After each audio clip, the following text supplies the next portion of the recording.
What abilities do the Andromedans possess that exceed those of Earth humans? You mentioned telepathy. Well, that's an interesting question, and I don't know that I necessarily like the way you put it. The abilities that they have are latent in everybody.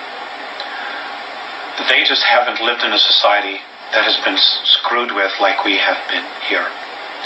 They're all telepathic, they're all clairvoyant, they're all healers because they're taught all of the sciences. They're whole. I guess that's the only way that I can put it to you, is that they're completely whole. Every soul knows who they are. They know who they've been. They know what their reincarnational past has been. They as a soul have a personal agenda, which every time they incarnate, they're consciously aware of. So they know where they're going. They see improvement in themselves life after life after life. We, if we hadn't been so screwed with here, would have the same abilities. We could very much be where they are. But we've been manipulated incredibly for the last 5,700 years on an intense level every day. Our real manipulation really started about 14,000 years ago when the Orion group started manipulating our DNA structure. So it isn't that they're better, because they're not. We're just different. We're a little bit behind than they are because of our manipulations here. But the real bottom line here is we're all spirit. We contain a soul. That soul is a part of all that is. And that soul has been really trying to be recognized in each of us. And it hasn't been because of the material and the belief systems that we have evolving around us being earth people, about being physical, and about the real truths of our essence, of our existence, of who we are, having been blinded from us, from our spiritual teachings, from the religions, and us being convinced that we're something that we're not, that we're physical, that we're animal form, and we're not. We're spirit. Our spirit animates these physical forms. Period. Alex, what is the Andromedan Council? It is a... Excuse me. It is a political body that's represented by now 133 different races and cultures and planetary systems. There are over 1,200 systems and planetary races, evolving races that could be part of the Andromedan Council, but not all of them are. It would be comparable to Earth here to like a United Nations, except it's not a United Nations in the sense that it has a political agenda. The Andromedan Council, as a body, their sole purpose is to facilitate evolvement of all life in the galaxy, and that's really what their goal is to allow all life forms to evolve on their own without manipulation. Obviously, that's not occurring here on Earth. And we're not the only ones. This is occurring on 22 other planets in our galaxy. But the other planets are not stuck in the muck that we are, to the degree that we are here. And this is a major concern for them, because we're not moving in a direction that we should be moving. There are elements here that are definitely holding us back. And because Earth has become this real prize, and not only Earth, but us as well. So I'm getting off a little bit. I want to stay with your questions. So its overall goals then are to elevate the spirituality of all life forms in their own particular ways. Evolutionary ways, right. That they evolve according to the degree of their consciousness. Now, how and why was it first brought into existence, the Andromedan Council? I don't know. I do know that it was formed. It was formed shortly after the Orion Wars, which was a huge war that lasted 600,000 years in our galaxy. And it was predominantly between the humans, the human race, of which there's kinds of humans, hundreds of billions of humans, and those of reptilian races that do coexist in our galaxy. Now, There was no winner, by the way.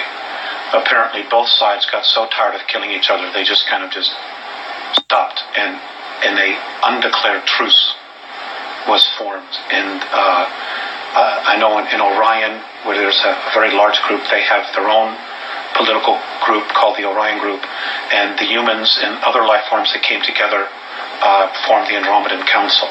And there are others, that are a small part of each of the galaxy, and other galaxies apparently have their own little groups where people come together and decide, what's happening, or they communicate with each other. There's trade, there's bartering, there's a sharing of wisdom, of knowledge, of essences, so that everything can evolve together and work in an unconditional love type of space. You're lucky. You're a lucky person, I think. I know you have a very difficult task, but I think you're very lucky to be given this wisdom. I think you're very lucky. When did their interaction with human beings on Earth begin? 1980. 1980? 1980. And how did that begin, and what was the essence of that interaction? Okay. It really all evolved around the Pleiadians themselves. Earth has been the subject of discussion for a long time. The real attention and focus really started when we started detonating our first nuclear weapons. We did, as a race. Nuclear weapons had been used here in our ancient past hundreds of thousands of years ago, because there have been wars here between a lot of different factions, predominantly most of them human. The Pleiadians had agreed or offered to come back here and try to help raise the consciousness of the planet. Well, apparently what happened was, when they got here, they were really faced with their past. The Pleiadians had had incredible civil wars amongst themselves and other wars. And they had just moved into a fourth and fifth density consciousness, and they didn't want to come back here and take the warrior space again. And because of the Greys' involvement here, and the Orions, and a small group from Sirius B, and the Orion group, and a group from Rigel that are here as well, and others, they didn't want to come back here and have to move into warrior space. So they started dragging their feet. In other words, they didn't do as much as they needed to do. Well, as this is occurring, changes in our galaxy are also occurring, and they're moving at a much faster rate.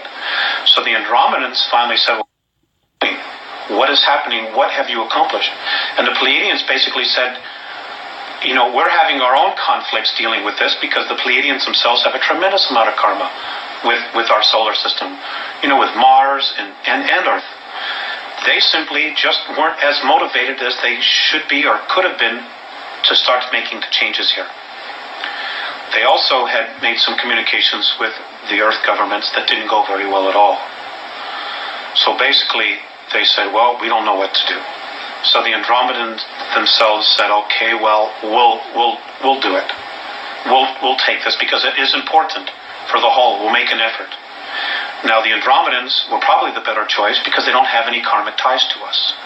So they're completely neutral, and they're probably better observers as well, because of their neutrality. So they've basically been taking over.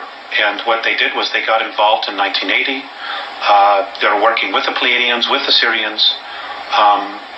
They have... Which group of Syrians? From Sirius A. Sirius A. So what they're doing here now is they're trying to raise the consciousness. They came back in time to 1964 to contact me. I'm not the only one. There are others. There are also other people who are mediums or channels, or whatever word you want to add to it, who are also getting information on a spiritual level. Octurians are also involved. And the whole point is they want our part of the galaxy to evolve. And what's holding it back is our solar system. And what's holding back our solar system is the consciousness of humanity on the Earth. The Earth herself as an entity, spiritual entity, wants to move into fourth and fifth density. But she can't yet because of the consciousness of humanity. And in order for her to do it without humanity, one of the two things have to happen. Humanity either has to shape up, grow up, as the Andromedans say, or humanity has to be removed and get out of the way. Cleansed. Exactly. Whatever term you want to use. But those options don't necessarily involve us using our free will. So that's the dilemma that we have. It's like we are so entrenched in our belief systems that the reality of our belief systems is being chipped away daily, to what we think is real. And an overlapping degree of thoughts and energy are being introduced that hopefully will open our perspective, enough people's perspective, to the point where we can experience a real leap in consciousness here. And we have to do this quickly.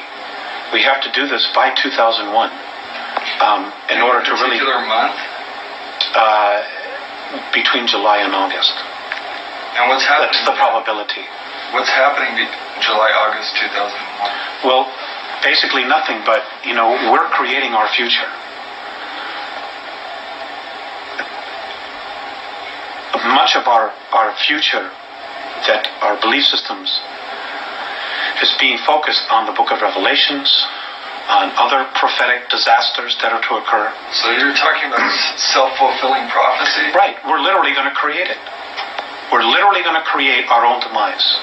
Because we're buying into belief systems that say we ourselves are not mature enough or grown up enough to take care of our own selves. So we need somebody to come in here and take care of us. And that's an absolute recipe for disaster. Because, who would want to come down here and save us from ourselves? Because then they're going to have to tell us what it is that we're going to have to do. We're not taking responsibility for ourselves. The Andromedans say that, the divine plan is one of freedom. Any savior that comes down here and implements a government to save us, there's freedoms will be taken away from you. So that whole system of belief was part of the system of control that was set up in the first place. That's right. A lot of it has been Gray and Orion manipulations. Okay. And if you have time travel, it's very easy to go back in time and manipulate the future. It's very easy. And this they've done in an incredible way. They haven't been here thousands of years like our government says. The Greys have really only been here 59 years. Travel capabilities, they've gone back in time and they've been able to manipulate series of historical events to bring us to where we are now, to where we are asking for somebody to come in and save us. And they're already here. And if we ask, because of our free will, will you please save us? Well, then we've asked for it. And we've gotten exactly what it is that we deserved, because we didn't take responsibility as a race to fix our own problems and to deal with our own problems. We kept looking outside of ourselves. And, this is why the Andromedans are so strong about us growing up and really taking responsibility for it. Now, how many human beings is the Andromeda Council in contact with on Earth? I remember you saying at one time 4. To my knowledge, they're in contact with 4. Beyond that, I don't know. I don't know if there are more, if there are going to be more. I know there's one in the United States, there's one in South America, one in Asia, one in Europe. But there are other groups that are here, over 170, who may also on some level be talking to people and communicating, whether it's physical or telepathic or through mediumship, dealing with the different spiritual levels. There's a lot of information that's being sent down here. Are they finding it's effective? Is it working? To a degree, it's not working as quickly as they want, simply because most people are incredibly apathetic. They're stuck in their 9 to 5. I have to make my mortgage payment. My kids got to get to school in the morning, and I don't give a damn about anything else. And unfortunately, that isn't going to work. It isn't going to save you. It isn't going to protect you. There's so much more going on here. And we are just one small part of this whole picture that's going on. And we have to wake up, period. Now, one of your contacts is a 4'11" light blue-skinned being called Theseus. That's correct. Please describe his or her personality in detail. Theseus, well, he's very serious. He's very benevolent. He's considered a sage in his world. He's an incredible healer. He has perspectives on things that are just far beyond anyone that I know. He's very direct. He's very humble. He's very soft. He's very direct. And when he moves into a room, like when I've walked with him or walked with the others, when we walk into rooms or different areas of motherships and the ships, energy changes. People, of course, they're very in touch with energy themselves. They instantly turn and they acknowledge him, and they bow. I guess he would be considered an Ishwish or a Yahweh, an Admiral, or I don't want to use the word God. An elder, of tremendous of wisdom and insight. And they take very seriously what is going on here. And the manipulations, the things that the Greys, the Orions, and the Reptilians are doing here. They're appalled with what's going on here. The other one is Morane. Well, let me get to Morane in a second here. You mentioned directness twice. With that in mind, what was the most memorable interaction you have shared with Theseus?